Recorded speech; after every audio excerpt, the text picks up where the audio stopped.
What's good, everybody? Hello and welcome back to Against the Fence, where you know this is the place to be if you're obsessed and passionate about the UFC. And in this video, we're going to be talking about an array of things. Lots have come out following this past weekend's UFC 315. Did you enjoy the fights? I personally enjoy the fights as well. So if you did, hit that like button, hit the subscribe button as well. We're a UFC fan channel where fan opinions matter most. And today we're going to get through a few topics tonight, big talking points.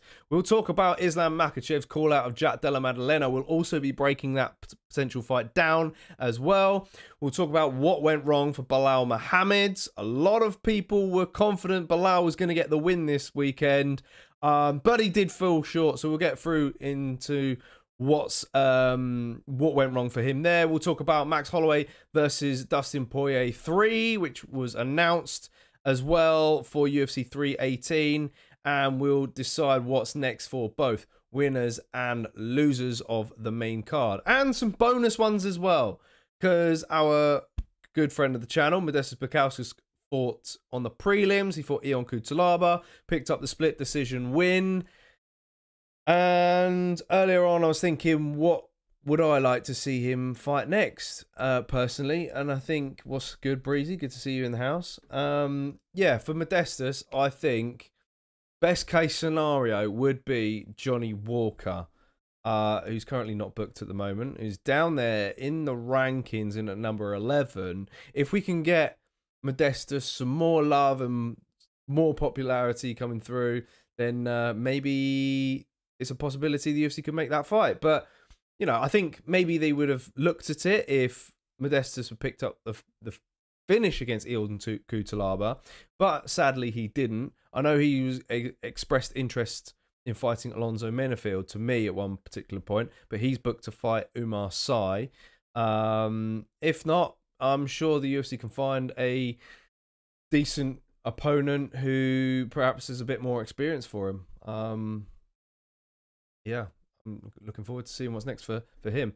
Other mentions on the prelims: Jasmine Jasudavicius continues her rise up the women's flyweight division. It was good to see her in action against Jessica Andrade, and Mike Malott as well, picking up the finish against Charles Radke there as well. Welcome on in, folks. Sai, Dave and Beatrice chiming in from Spain. Brah, watching me whilst you're in sunny Spain. Good to see you. Welcome on. Hope everything is going swimmingly over there in Spain. And yeah, hope the sea's not too choppy and your weather is as decent as it is over here. Good to see you chiming in. Everyone hit that like button on the video. Right, so let's get on then to the main card. Some things that kick-started the night was Benoit Saint-Denis picking up the win. Finally, after 2 straight losses, he picked up against the shortcomer in Kyle Prepelic. The Canadian falling short in his home yard, unfortunately, but it is what it is. Hopefully the UFC will keep him around. If they do, I'd give him someone like a Charlie Campbell, currently 9-2 as a professional. We're yet to see him this year, however. He did pull out of a fight with Mauricio Rufy back in December. Both guys are boxing orientated fighters, which is the reason why I've paired them up together. So I says it's not sunny Houghton Regis, but it's all right here. Wow, you've really slipped up. You could have had a holiday in Houghton Regis, but instead you go into Spain. Dear oh dear, dear oh dear. I know where I'd like to be. As for Benoit Saint-Denis, though, back onto the fights. Yeah, I think his performance was pretty good. It's good to see him back to winning ways, and maybe his confidence has kind of been restored where he can now challenge another ranked fighter and give them a bit of a good test. And if you're going to give them a good test, we'll head on to the rankings here as well. There we go. If we're going to give him a good test, it's got to have to be Michael Chandler, isn't it? Sitting at number 12, 1 spot above him. Chandler's been on, how many fights losing skid has he been on now? Like, and we go back and talk about Benoit Saint-Denis just kind of falling, he got battered against Moicano, didn't he? And he also got battered against Dustin Poirier. Okay, he looked good in moments of that Poirier fight, but someone like Michael Chandler, who everyone knows about, brings us an entertaining fight every single time. He's on a 3-fight losing skid, 1 win in his last 6. So I think it's a fair matchup for Benoit. I don't know about what you guys think. I'd be interested to see what you think about this fight. I just think it's an ideal next step for Saint-Denis, you know, and if he can prove himself against a Chandler caliber of fighter, then maybe he can look at. It's hard to see him who he goes up well against in that top echelon of the division, really. I quite like his chances against Dan Hooker, maybe, or even a Beneil Dariush. Dariush is probably due to come back soon. I think we've been saying this for quite some time. But, yeah, I don't know what you think. Welcome on in, Monticello. It says Happy New Year. I hope Chandler gets DQ'd in his retirement match. Do you think that would be his retirement match against Benoit Saint-Denis? It kind of makes sense, right? For someone who's so far down in the rankings there, unless you give Chandler a bit of a legend fight, like a Bobby Green or someone like that. You know, I don't know, but the UFC won't do that, will they? They'll give him a rising star. Imagine if they give Chandler someone who's not even ranked. That'd be crazy. No movements in the rankings, though, however, as they're freshly updated. Thank you very much, Mr. Brown. I was expecting Joel Alvarez to maybe get bumped out because he pulled out of the fight against Benoit Saint-Denis. And I was so gutted he pulled out because that fight on paper was like an absolute barn burner. Imagine that, kicking the fight card off. Woo! But he's going to move up to welterweight. So, yeah, I think he should get removed from the rankings and someone else should get put in there sometime soon. Yeah, that's basically all I got for Benoit Saint-Denis. He looked good, man. You know, getting the submission win in the second round. Puts himself back on the win column.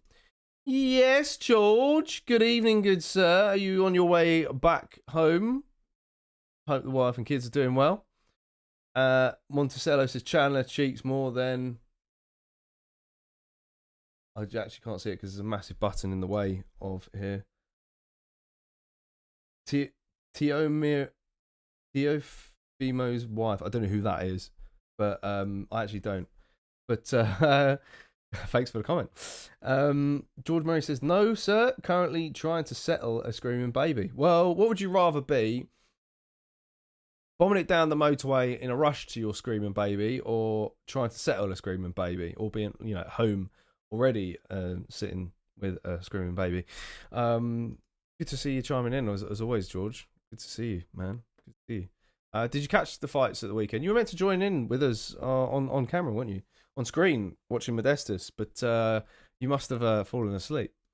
Yeah, smack a like on the video, buddy. Good to see you. George says, rather be on a lounger with a pint of Guinness. That's a better option. I'll give you that. That's a better option. But we digress onto, the second fight. Yes, that's right. In the women's flyweight division, Natalia Silva picking up the decision win against Alexa Grasso. Did you guys predict that fight? Or did you go down to a T? Or did you go with Alexa Grasso? Because I know there was probably 50-50 heading into this weekend. Alexa Grasso being a former champion, of course. But Natalia Silva, her speed and movement made her a difficult target to tag for Grasso, and it kind of frustrated Grasso in a lot of ways. You know, Grasso just couldn't adapt to Silva's elusive style, and Silva just proves to be a constant problem in this division now. We head on over to the rankings for this division. She's up at number 1 now. That's a big jump. 4 spots. And people in the rankings, unless they've just fighters have come out of nowhere, you're not going to get a massive jump like that, usually. And back to Jasmine Jasudavicius, she's just slotted in at number 6. So we're getting some contenders through now in this division. And a couple of years ago, people weren't that excited about this division because Valentina was just taking out everyone. Now she's got some really good contenders coming through. I thought Manon Fiorot, we'll get into that fight a little bit later on, was a real good test for her, a real good puzzle to solve. Now we've got Natalia Silva, who's going to be somebody who's a lot younger than Shevchenko, someone who's going to be a lot quicker than Shevchenko as well, but can she outsmart her? And I guess maybe not. That will be the next option. We're yet to find out. But do you think that Natalia Silva is ready for a title fight? I would say, why not? She breezed through a former champion, right? And didn't show any weaknesses in that fight at all. So I would say absolutely yes. The other question is, will it happen next? I don't think so. I think she might be forced to take another fight unless she can be perhaps a backup option. Because we'll get into a little bit later on what I think is next for Valentina Shevchenko. And I think you guys have probably guessed it as well, right? There's a lot of talk following this past weekend about Valentina's next fight. A certain champion piped up about it who's very keen on challenging Valentina and being a 2 world champion. So we'll get into that in just a sec. George Murray says, yes, sorry, mate. Work's a killer. I conked out and woke up at 5 for the main event. Gutted I missed Modi. It is what it is, man. It is tough being in the UK and staying up watching these fights. People in the US and that side of the Atlantic don't really understand it, what we have to go through. We put Drew Dober through it on our couch. Well, not our couch, apartment couch. Last month for UFC 314, and he really struggled, and he had to leave before the co-main event. No, before the main event. So, you know, don't knock it until you try it, I would say to the US fans. Monticello says, thought Grasso had more in her, but Silva too gritty. Oh, girthy. Ooh, I don't know about that, but yeah, no, I think it was just too quick for her. She's really good, man. I really like her. I put her in my one to watch for this year. And look, if she can get herself into a title fight towards the end of the year, mate, I'm getting that check mark, and I'm waving that in Cyan Ash's face, being like, look, which one of your top 5 ones to watch for this year made it to a title fight? Welcome on in, Nicola. I'm so sorry about this name. I'll just say Nicola because I don't want to embarrass myself. Welcome on in. It says, of course, Makhachev ducking Ilya. He had too much PTSD from Volk that he can't fight another, as he say, small guy, brother. Yeah, I mean, I don't know. So a lot of people were gunning for that Makhachev versus Topuria fight. Maybe more than I was. We'll get into that fight a little bit later on, perhaps. There's going to be a lot to talk about, right? There's a hell of a lot to talk about. We assume that Jack Della Maddalena is going to be defending his belt against Islam Makhachev next. Dana White is going to make an announcement a little while or soon. I don't know when it's going to be. It could be when we're asleep in the UK. I'd imagine that's going to be Oliveira versus Topuria. I think things are heading that way, but we'll get into that conversation a little bit later on. George Murray says, I want to see Valentina challenge for double champ. She's the only one to complete the rubies. Do you know what? Yeah, no, that's a good point. And that's a counter argument, I guess, to allowing Zhang Weili to move up and challenge her. However, do you think that's a good move for Valentina to go up? You think if Kayla Harrison beats Juliana Pena, then do you really want to see that fight? Pena, you know? Do you want to see Harrison versus Shevchenko? I don't know, man. I just think this weight class really suits Valentina. You know, she's nowhere near as quick as she when she moves up to bantamweight, and you know, I don't know. Like her kryptonite at bantamweight, I guess, was Amanda Nunes, and you take her out of the picture. If Juliana Pena, gets the upset against Kayla Harrison, and I guarantee you then Shevchenko could move up, because I think that's a more winnable fight for her. Stylistically, just putting it out there. but who knows? Monticello says Islam will break JDM's nose straight again. What do you think? He'll kick it on the opposite side just to even it out, perhaps. I think that's it's a good comment. I like that. Nicholas says, personally, I think that Makhachev will vacate title and we will get Oliveira versus Topuria. If that happens, what do you think? Who would win? Oh, good question, Nicola. Okay, early doors. Yeah, I think we will see a title. There's no way the UFC are going to make Oliveira Topuria non-title fight as a main event. I mean, that fight alone is a main event type of fight. It has to be for a belt. It's gutting that Makhachev won't have his belt to push the event or the title fight with Jack Della Maddalena. We want to see champion versus champion. I think that weighs a lot heavier, you know, in terms of getting eyeballs in. But I see what they're doing. They're just making champions vacate, and then they've got a free belt to use up and headline for a pay-per-view. So that also does make sense. So at the moment, Oliveira Topuria, very, very difficult fight. Very difficult fight. I guess a lot of questions rely on how well Topuria can defend off of his back. If he's able to, or does he even go down there with Oliveira? Oliveira's best bet would be submissions off of his back. Oliveira's eyes aren't the best, which is why he has to get into range and put pressure on people in order to tag them and do well with his Muay Thai skills. Does he really want to play that with power punching Topuria? Right? And do you think Topuria can knock out someone like Charles Oliveira? Is another question. All right. Oh, welcome on in Subao. If I've said that wrong, I do apologize. Who says, Stipe Jones, if he isn't going to fight, what kind of GOAT is he? A real champ takes on all contenders. I got to agree with you there. Yeah, I mean, part of me is hoping that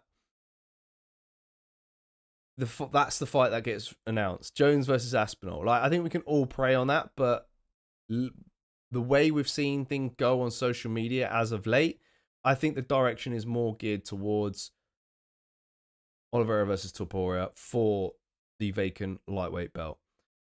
But love the comment. Stick around, hit that like button, hit the subscribe button as well if you're new to the channel. UFC fan channel where fan opinions matter most. We've got lots to get through. We'll talk about Belal Muhammad's performance, what went wrong. We'll talk about Holloway versus Poirier 3. We'll be breaking down Jack Della Maddalena versus Islam Makhachev. If there's any Islam Makhachev fans in the house, stick around for that. I think you guys are going to enjoy it. Monticello says Jones is ducking Big Ank. Was he Big Ank alive? Or you mean to say Big Aspinall? Yeah, well, we might touch upon the John Joe stuff shortly. We might do. But stick around. Oh, Nicholas says, I will bet on Oliveira. Ilya has BJJ skills, but is he strong enough on the ground, unlike Big Charles, who has a strength advantage? Wow, giving the strength advantage to Charles there. Love the analysis, Nicola. Welcome on in. Damn, I can't wait to get into more of this. This is such good conversation, guys. I'm loving it so far. Loving it. But we must digress. I think the matchup that I want to see for Alexa Grasso is got to be the winner of Blanchfield versus Barber. However, she beat Barber back in 2021, some time ago, and she's never fought Blanchfield before. So if Blanchfield picks up the win there, I guarantee you Grasso versus Blanchfield is the move that the UFC will make. Or for Alexa Grasso, do you give her Manon Fiorot? Why not? You know.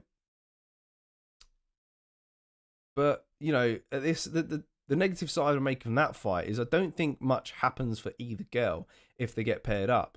You've got 3 versus 2. No one can really challenge Valentina anytime soon. So even with a win, you're then forced to fight another contender who's much lower in the rankings than your previous opponent. So it doesn't really make sense. So yeah, my thoughts on that. Let's head on back and talk about the third matchup then that was on the main card. What did you guys thought of Ayman Zahabi's performance against Jose Aldo? And are you a little bit gutted that Jose Aldo decided to retire, or do you think he should have carried on going, or was it the right time? Should he have retired or stayed retired back in was it 2022? You know, it was a shame about Jose Aldo, to be honest. I've loved watching Jose Aldo throughout my years of watching MMA. And as of late, it seemed like he fell short in the dying moments of fights to lose a decision. And that's basically what happened in the Zahabi fight. I felt like it happened in the Bautista fight as well. I think I scored round 1 to Aldo. Round 2 was probably up in the air. And then round 3 was very, very competitive. Yeah, it sucks that he didn't get Zahabi out of there. But look, one thing that we learned about Ayman Zahabi in this fight is he's got such a granite chin on him. Like, I'm convinced that he could take a shot from Thor's hammer and still be standing. His nickname might as well be the Canadian Zombie now, literally, because that soccer kick that was soccer kick. It was like a soccer kick, wasn't it? That Aldo landed on him should have put him away. Somehow it didn't. But I guess what's next for Ayman Zahabi? As Aldo's now retiring, we're not going to talk about what's next for him. He could very well stick to fighting and go back to boxing. But if I'm honest, I just want to see Aldo move on from fighting and go down a different avenue, you know?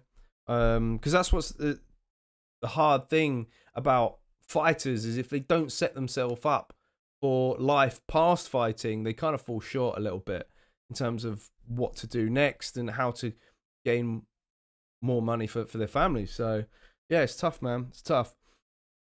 But if we head on to the rankings, wrong rankings showed up there. No movements. Oh no, I'm on the wrong one. Oh, of course, he did the featherweight rankings. That fight was contested at featherweight. Yeah, both guys in the bantamweight division. There will be... I haven't got the bantamweight rankings here, have we? That's a shame. Yeah, I mean... What I can tell you is Zahabi's moved up 4 spots. Vinicius Oliveira has entered the bantamweight rankings, however. Aldo has been removed. So that's the update at bantamweight. And funny that Vinicius Oliveira has now entered the rankings. I would like to see Ayman Zahabi against him next.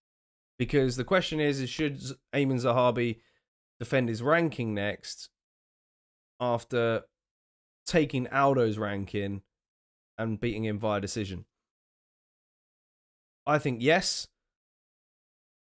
Do Zahabi versus Oliveira. Oliveira defeated Sedna Magomedov back in February. But on the flip side of that, I think he might need a fight pretty ASAP. Well, Subido says, what if DDP gonna teach Hamzat goofy fighting techniques? Oh, a big DDP fan in the house. I mean, that could also be an option that gets announced. It's not many people have been talking about that lately. I'm wondering, there was rumors that it was going to be a co-main event. Look, we have to always wait a long time for Hamzat to return, don't we? And I feel like he's always moments away of getting a fight announced, and then it just doesn't happen all the time. Something happens to him. So look, I mean, I can't see that getting booked anytime soon. If it does, it would be probably towards the end of this year. We also said Shara Bullet future in middleweight division. Ooh. Who would you like Shara Bullet to fight next? That's my question to you. Monticello says Dana hates Aldo. He does. That's what's really annoyed me. I felt that Aldo should have... All right, okay, Dominic Cruz pulled out of that fight against whoever it was and decided to retire. But I thought that Aldo versus Cruz or Aldo versus Cejudo should have happened. But in typical UFC fashion, they like to pair up these old legends against rising newcomers to build a name off of them. And look, I'm not mad at them for doing that. It kind of makes sense. I can see it from a business standpoint. That's how you get eyeballs on these new fighters. But look, man, legacy fights would have been awesome. Welcome on in, Atomic3301. Good to see you in the house. Hit that like button, brother. Hit the subscribe button if you're new to the channel. It's a UFC fan channel where fan opinions matter most. And Atomic says, JDM beats Islam just for Islam to get starched by Ilya when he drops back down. Wow, are you predicting Islam's downfall here?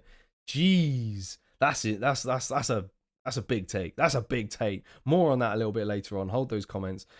He also says Randy Brown is so tall. He is 30 Negro. Oh, for goodness sake. I got in that big time, didn't I? I got there big time. You got me. You got me.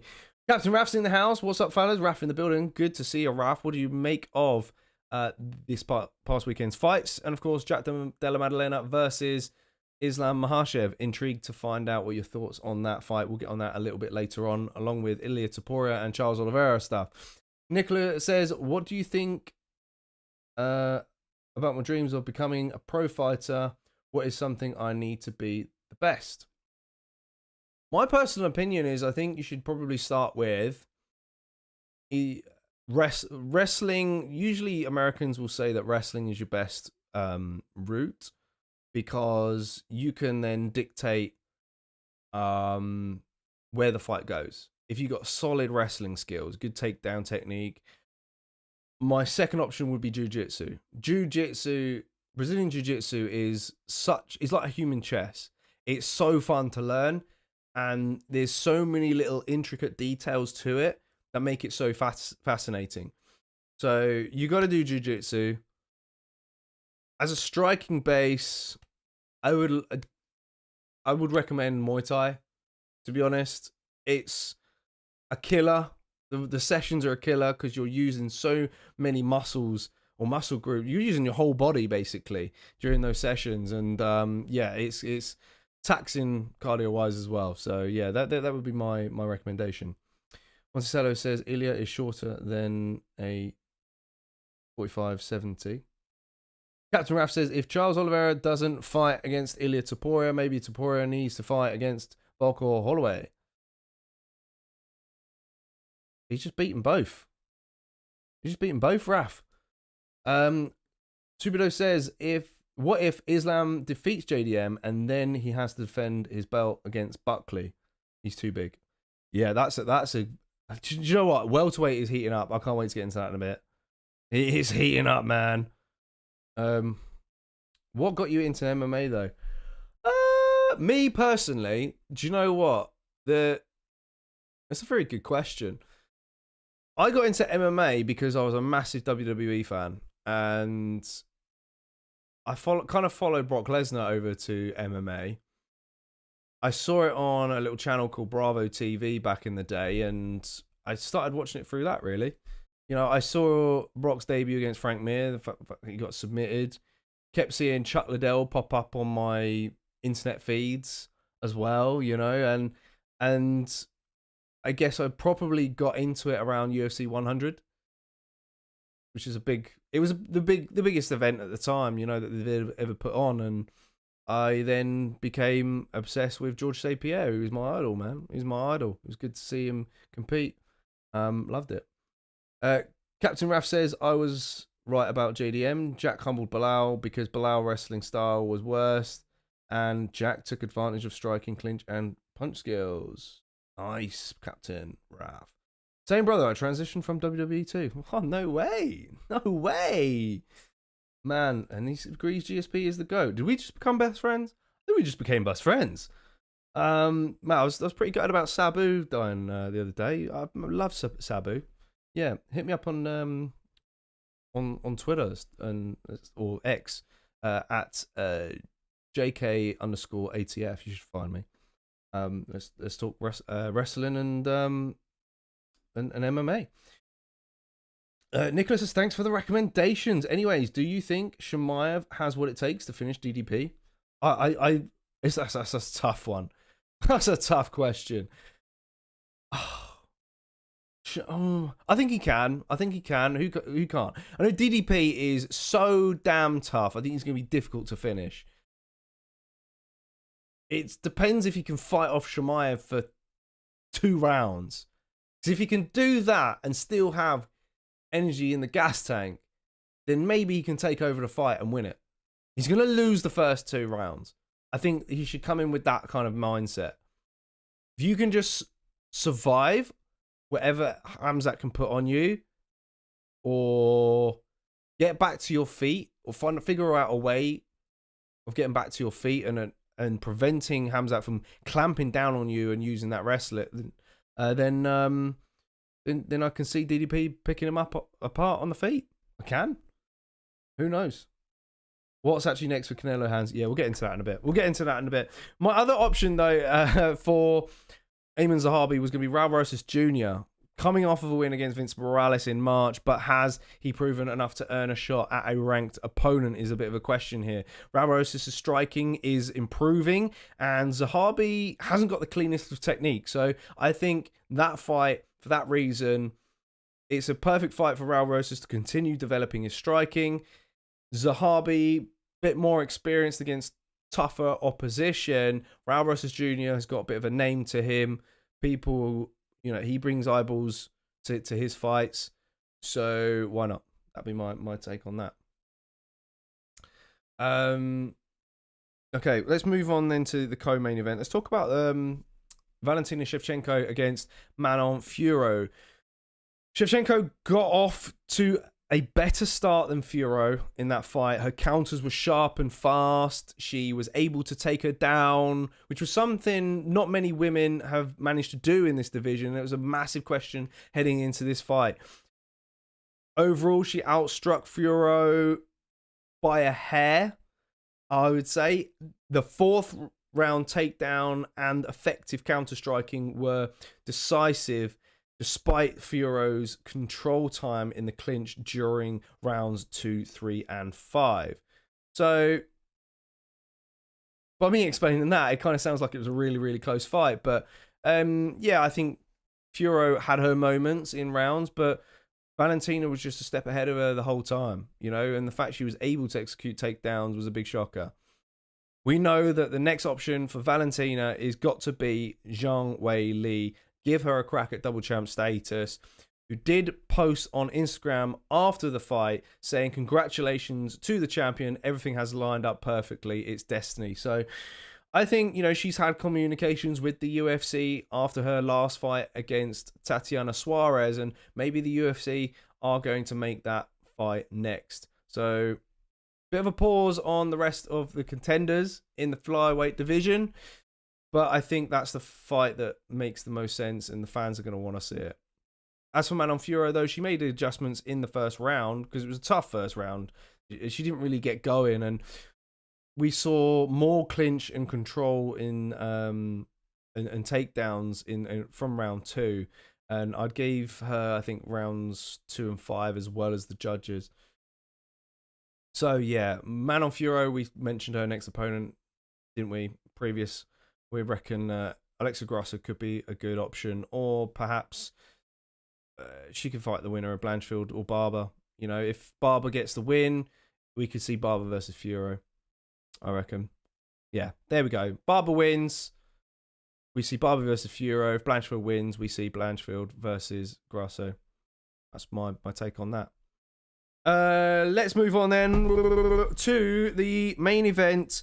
Before we head on to some more news-based topics, Jack Della Maddalena picked up the decision win against Belal Muhammad. Were you surprised about it? I was. I counted Jack out, and for that reason, I wasn't as excited for this fight card as previous pay-per-view fight cards, I must admit.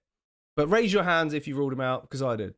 I ruled him out faster than a vegan at the butcher's, mate. It wasn't an outcome we all expected to see. Not at all. Everyone would have guessed that Jack Della Maddalena was going to knock out Belal Muhammad in the first 2 rounds, and if he couldn't knock him out, Belal was going to take over and wins 3, 4, and 5 decisively. But that wasn't the case.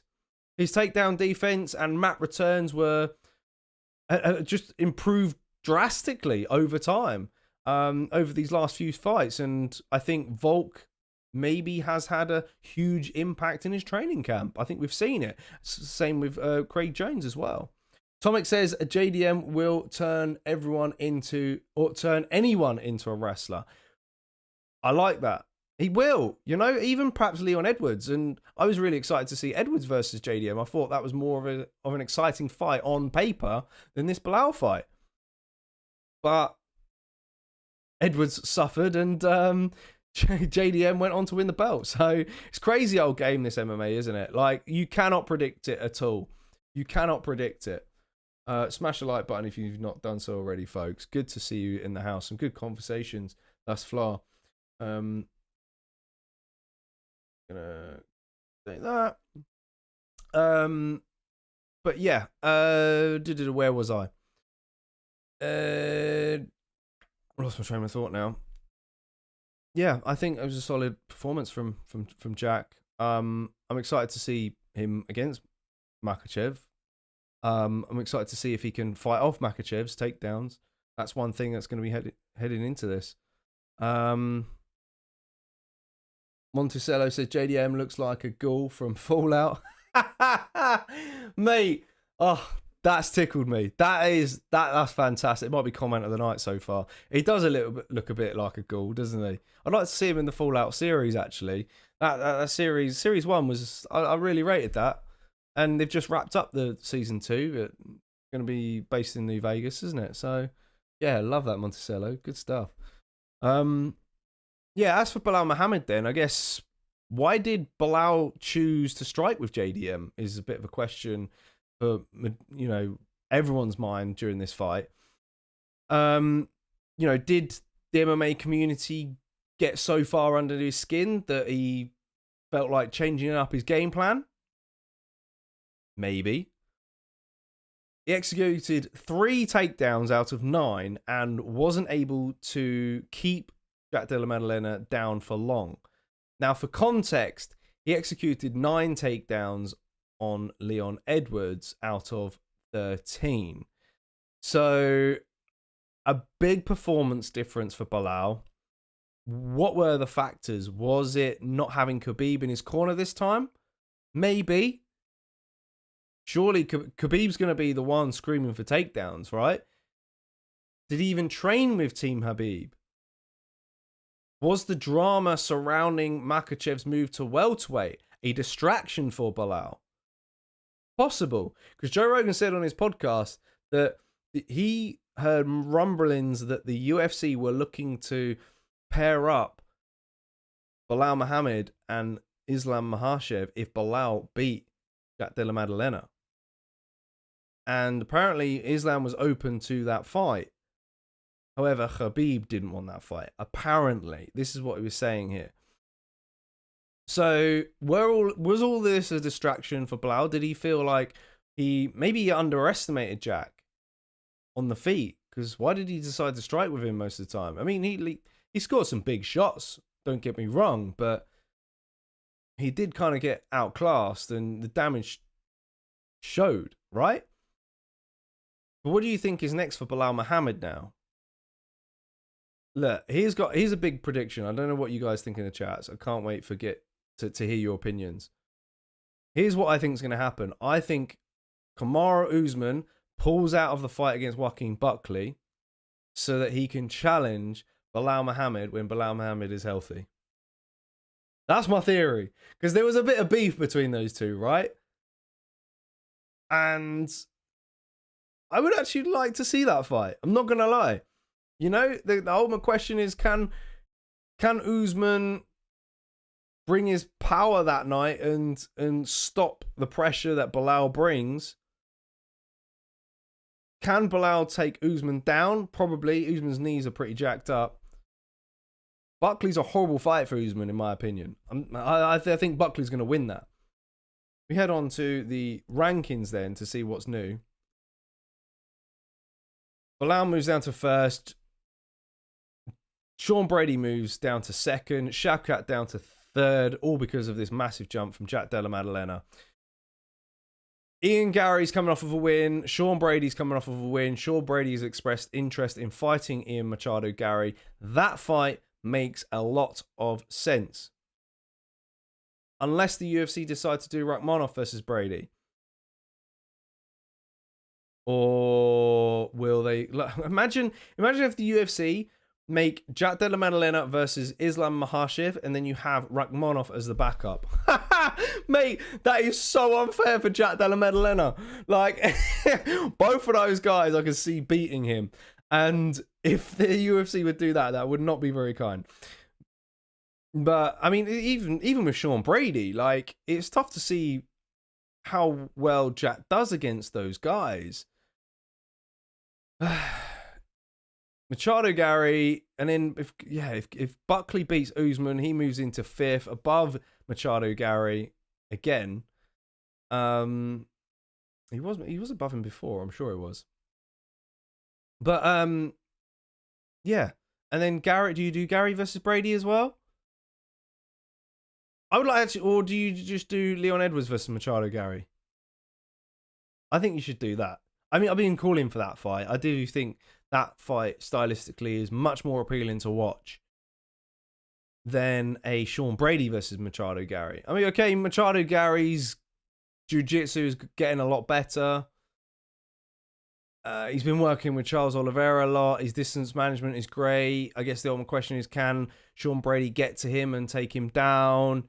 I can see that happening. So there's a lot of questions to factor into that fight. It's just the striking war between Edwards and Machado Gary, I think, will be a lot more appealing to fans. Monticello says, that'd be interesting with Usman, Belal, but I fear UFC will do something weird like a rematch with Edwards. Ooh. Oh, yeah. I mean, it would have to be a 3-rounder, wouldn't it? Also, Shavkat will smoke JDM. Sabu says, Jamil Maziev, welterweight PFL champion, KO'd 2 Habib undefeated teammates. Ah, watch a bit of PFL as well. Well, I mean, is he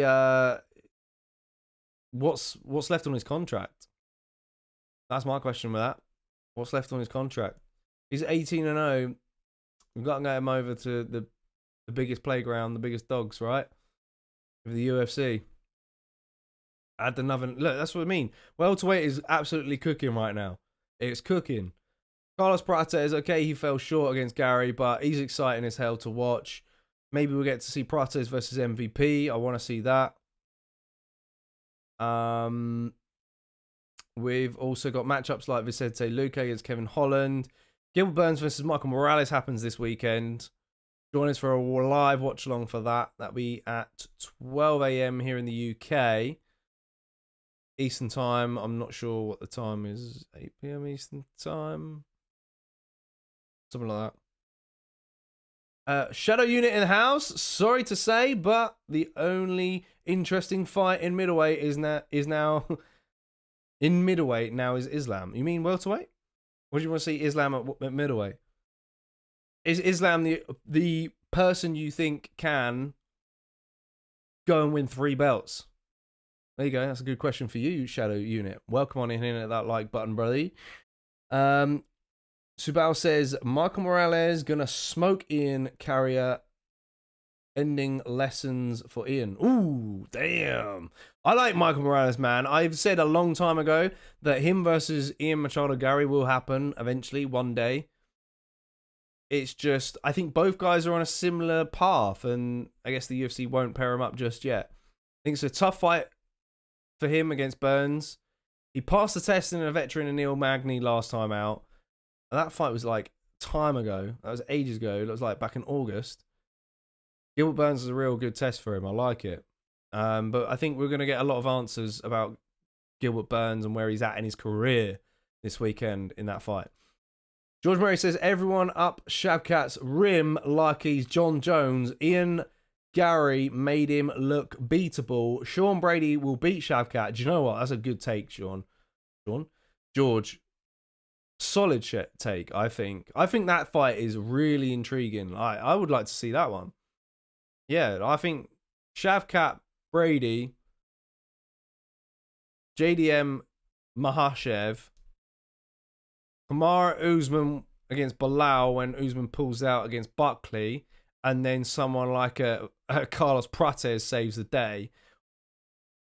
Unless Ian wants to step in and save the day, but I highly doubt it.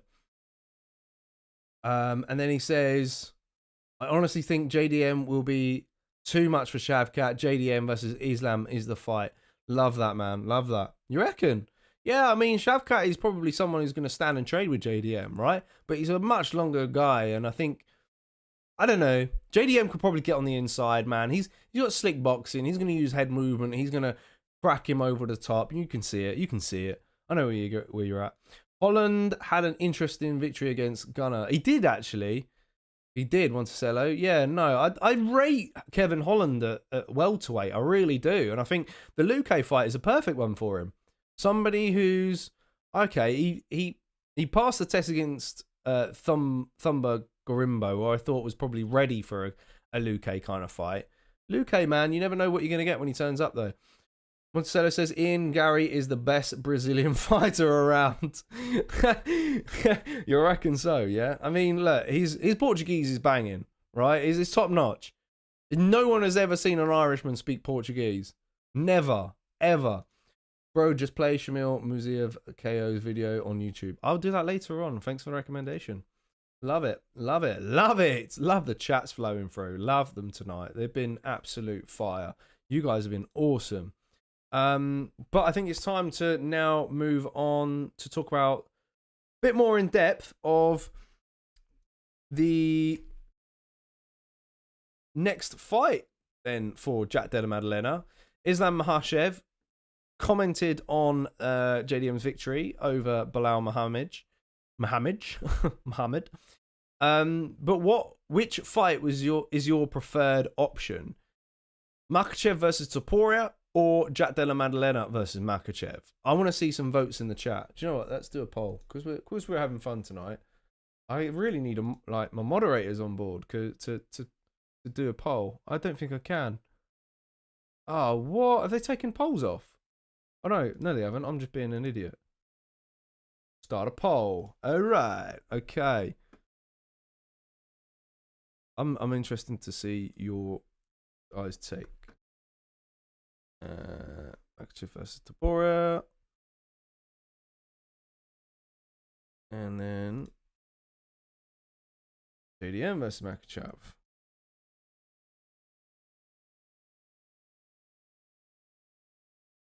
Send me back to screen. Oh no, it hasn't. Cool. Start the poll. There we go. Yeah, we'll read out the results shortly. Yeah,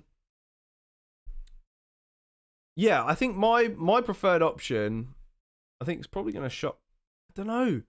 It's actually tough, right? I think. You think? I would actually put a third option in there. I think Belal Muhammad versus Islam is actually more entertaining. I think stylistically, in terms of like which one is more competitive, maybe Makhachev versus Topuria is more competitive.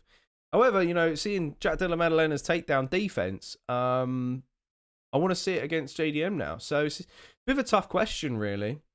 We got 67% at the moment riding on Jack Della Maddalena versus Makhachev. Interesting. Oh, yes, Abdullah Ashfaq. Good to see you back in the house, brother. His opinion on whether Ilya should be fighting Oliveira or Arman. Personally, I think it should only be Arman, clear number one contender. Abdullah, you've hit the nail on the head, my friend. Good to see you in the chat. Man, that is some entrance, because I got to agree with you. I was really excited to see Sarukian versus Makhachev. That was the ultimate rematch and the best fight you could possibly make in the lightweight division, as I've said on this channel before. So Arman Sarukian versus Topuria, absolutely, take my money. But for some reason, the UFC are punishing Arman Sarukian for pulling out with a back injury. And I don't kind of get it. Oh, we got 50-50 on the poll now. So, look, and Monticello even agrees with you. Yeah, man. How many people prefer that fight? That's another thing. Yes, Wales in the house. Salute, Wales. Get your vote in. Which fight would you prefer to see? Makhachev versus Topuria or JDM versus Makhachev? If you're going with JDM versus Makhachev, then would you rather see Sarukian versus Topuria then?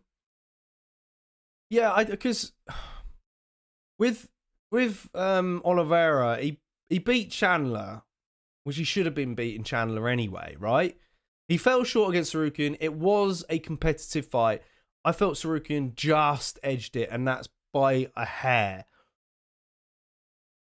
But do you really want to do Oliveira versus Topuria? I mean, they're both big names, I guess. I guess Oliveira is a bigger name than Sarukian, so the UFC are just making this fight on name value, which is crazy. Surely Sarukian's ready to return to competition next. George says, I think Arman versus Ilya, to be honest. Charles has had 2/3 title fights in the last 3 years. Make Arman give it some fresh blood. Do you know what? I like that as well. Because it's like certain fighters get over a threshold of popularity where they can get title fights granted to them when they're coming off of a loss. Israel Adesanya was a prime example of that. Charles Oliveira is somebody who would definitely get that. So, like, it's mad, isn't it? Oh, Sabu's deleted some of his messages there. Interested to see what he's trying to say. Wales says Ilya versus Islam would be a banger. Yeah, I guess that the whole thing with that fight, I personally think Islam is way too big for Topuria, and that's reason why I'd rather probably see JDM versus Islam.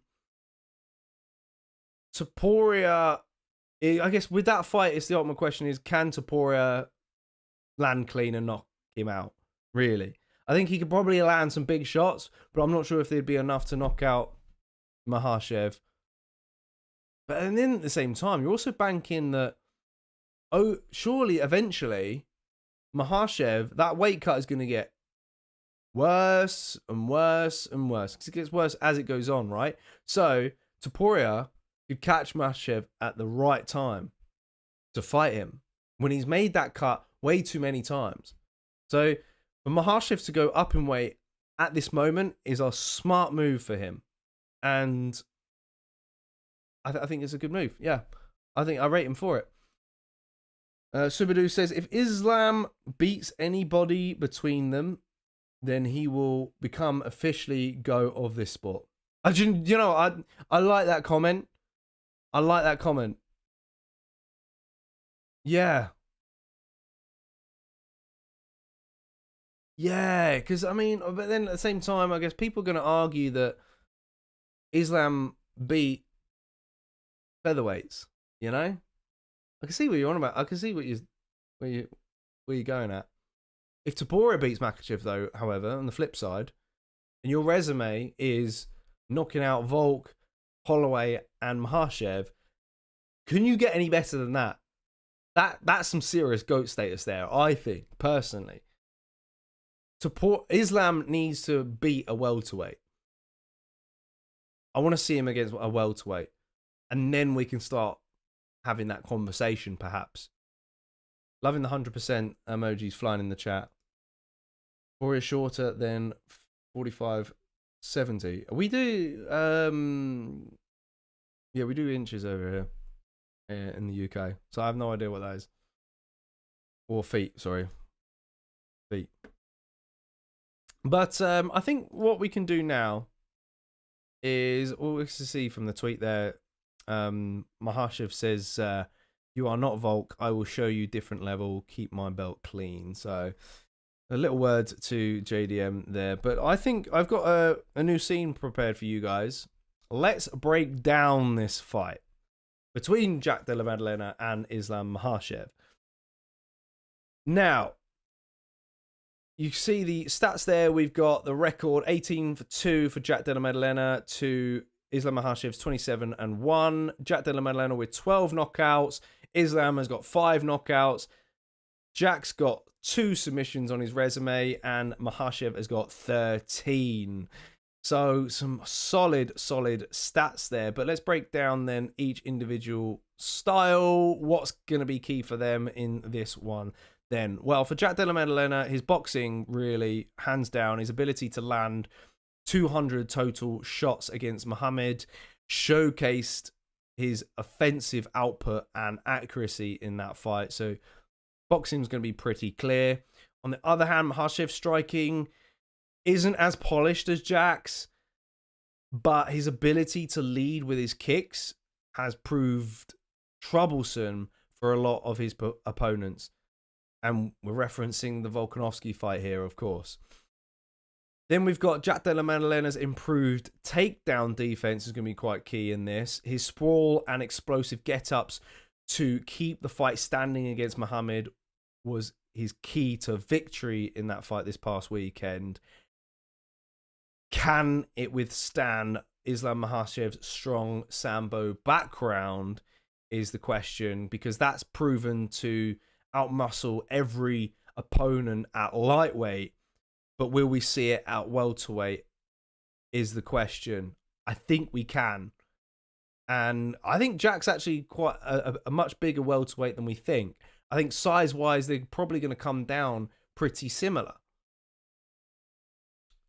So can Jack get back to his feet in explosive fashion against someone like Islam and keep it on the feet similar to what he did against Belal Muhammad and outstrike him, sorry.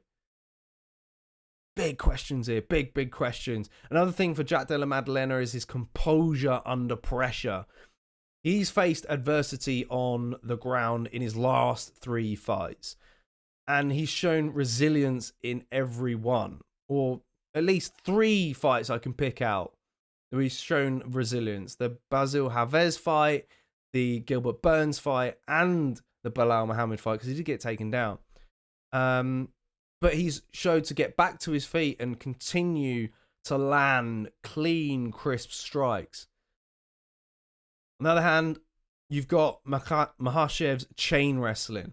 His ability to mix single leg takedowns, double legs, and trips to keep his opponents guessing is going to be key against Jack.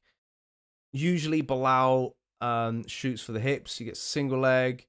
We've seen him use a few trips before, but I'm telling you now, Makhachev has got more techniques in his toolbox than Belal Muhammad. You know what? I'm going to plan to do a much more in-depth video on this, hopefully next week, talking about and comparing Belal Muhammad's strategy and Islam Makhachev's strategy against Jack Della Maddalena. So make sure you got the notifications bell rang on our channel for that. And then finally, it's a bit of a surprising stat, really. We've got Jack Della Maddalena is on a 16-fight win streak, and Islam Makhachev is on a 15-fight win streak. So if that alone doesn't hype you up for this possible fight, then I don't know what will. Because it's going to be a fun one, and fingers crossed the UFC get it made, and fingers crossed we get to see Islam Makhachev have a crack at the welterweight gold. Overall prediction, though, I would be leaning towards an Islam Makhachev submission late, perhaps. He's very good with his arm triangles, as we've seen against previous opponents. We've seen him attempt Kimuras as well from side control. Is Jack going to be too strong in that position? Can he fend off those takedowns? Maybe. If Islam doesn't submit him, he's going to win a decision and get gold. That would be my prediction. Monticello says, Islam is a very smart fighter. Look at Jack's face and convince me he's the same. Don't judge him by his face, bro. Nah, come on, he's smart. He's smart. I can't believe this poll is 50-50 at the moment. Still, rah, you guys, we need some more people in here. So, yeah, that's kind of my breakdown for this fight. I hope you enjoyed it. Smash a like on the video if you have. But let's head on back then to some more news-based topics. Up next is the Max Holloway versus Dustin Poirier 3 fight got announced this past weekend. That is set for UFC 318 in New Orleans, Louisiana. Dustin Poirier's back garden. Poirier has beaten Max Holloway twice, First time was via submission in 2012 at UFC 143. Second time was decision in 2019 at UFC 236. But what will be different this time? One thing that I can tell you will be different, as I think that Max Holloway will come into this fight with a much more filled out frame for lightweight. He shouldn't have gone back down to featherweight, in my opinion, to challenge Ilia Topuria. It was an absolute no-go. He should have stayed at lightweight and fought more contenders. I think he just had better options for him, personally. I think we're going to see a much more competitive fight this time. Both guys have been knocked out in the last, 2 year or so. Holloway's chin is going to be questionable. It's always held up. But Topuria changed that. Has he changed Max Holloway as a fighter for life? We will see.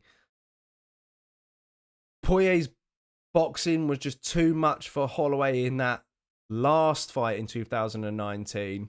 He pieced up Holloway. But wasn't that on short notice, I feel. So we're going to see perhaps a Max Holloway with a better fight camp this time around. Poirier has had submission wins lately, hasn't he? He submitted Benoit Saint-Denis, didn't he? I think it was. I've got short-term memory, guys. I do apologise. No, he TKO'd him. That was it. What did I think? He jumped the gilly, but I mean, he submitted Chandler. So he's had 2 wins in his last 5 though, which makes this fight even more so intriguing. Whereas on the flip side, Max has had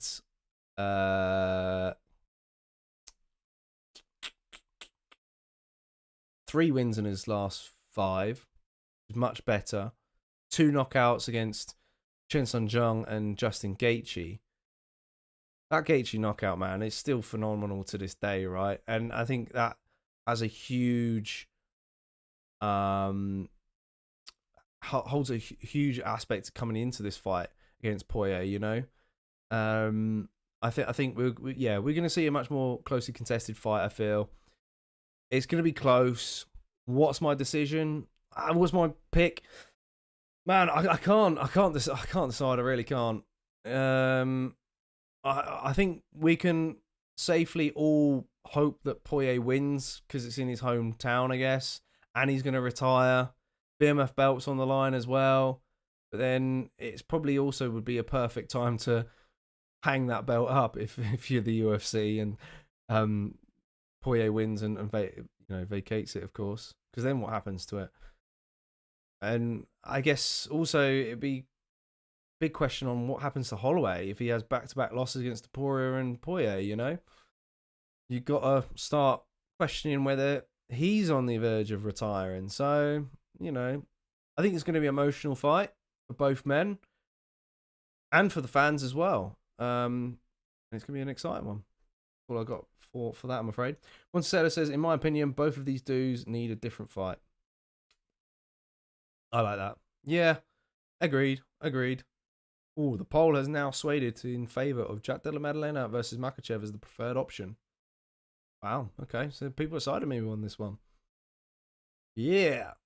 Yeah, that's basically all I've got on that.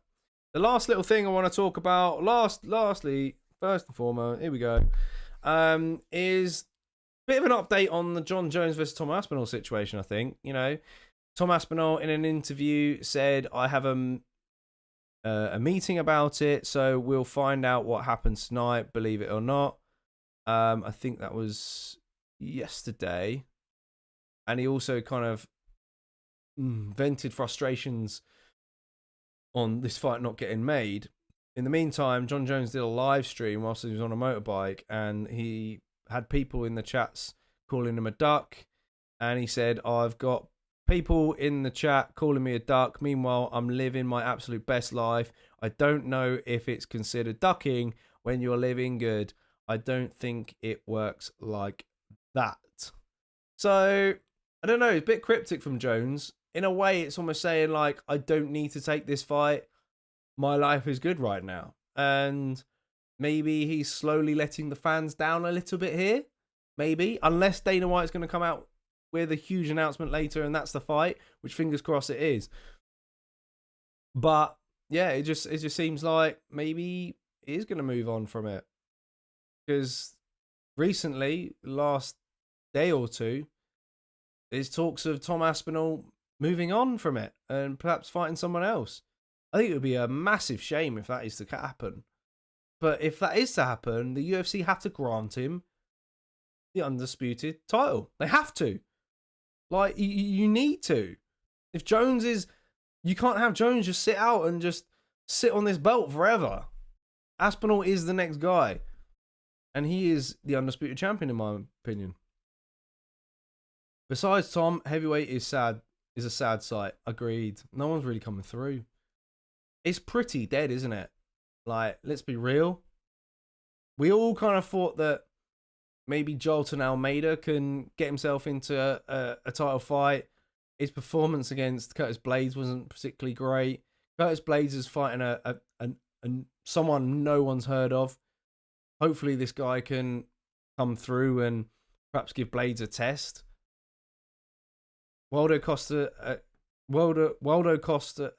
Cortez Acosta, that's a mouthful. He's fighting Sergey Spivak. He had a good win against Ryan Spann. He's on a 4-fight win streak. I guess he's all right. Jamil Gaziev, possibility of coming through. He needs a fight though, pretty soon. You know, it's pretty dull. It really is pretty dull, isn't it?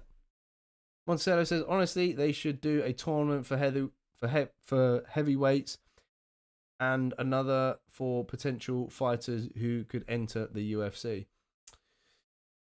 Yeah. Yeah, do you just do a whole, like, contender series type thing? Bring more heavyweights through contender series? Or, I mean, they're crying out for it at The Ultimate Fighter, aren't they? All right, yeah. I agree with you, man. I agree with you. Let's take us back to the main screen then, as I'm going to wrap this show up for you now, guys. I hope you guys have enjoyed it. I've enjoyed it because you guys have had some solid chats tonight. I must admit, you'll deserve a round of applause. But yeah, make sure you got the notifications bell rang on our channel. We do breakdowns. We can do fighter Q&As, so you can get in touch with us and maybe get some recommendations. We could try and get some Q&As. We need to get some more soon. Yeah, but lots of content coming your way. Fan content is what we love to do the most. We'll hopefully bring them more of that back in the near future as well. This weekend's live watch along will be Gilbert Burns versus Michael Morales. Make sure you are keeping up to date with our socials. You can find that in the description of this video. Follow us on all socials.